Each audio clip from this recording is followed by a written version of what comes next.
I'm Ben. And I'm Matt. And today we're going to be talking about the leavening of baked goods with the use of chemical leaveners. So first, what is leavening? Leavening is the release of bubbles of carbon dioxide gas, and these bubbles help to form small pockets of gas in batters and doughs. This gives products a lighter and airier texture and also increases their size.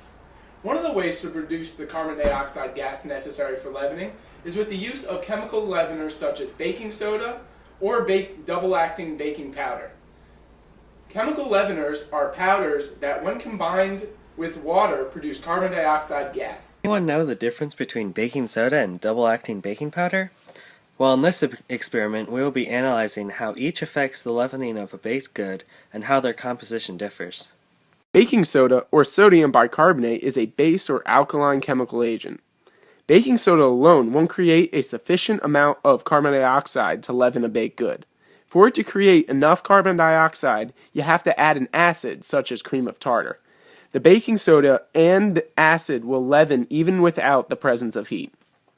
Double-acting baking powder is a mixture of chemical agents.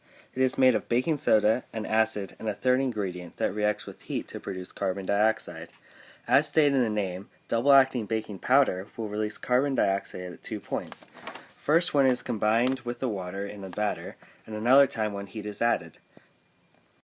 This reaction that is shown causes the carbon dioxide gas to form in the muffins. The reactants, cream of tartar and sodium bicarbonate, are catalyzed by the water in the batter and produce carbon dioxide, water vapor, and a byproduct. Experiment, we are making 3 sets of muffins to compare the effect of varying the chemical leavening agent on the baked good. The 3 types that we will be doing are baking powder, baking soda with cream of tartar, and a control with no leavening agent.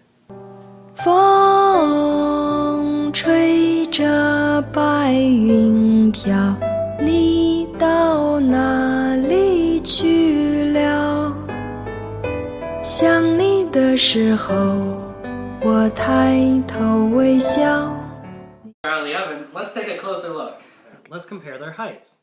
The baking powder muffin is the highest one, and this is because it has the double-acting baking powder along with the just water-activated chemical leavening agent. It also has a heat-activated one, so it got the highest.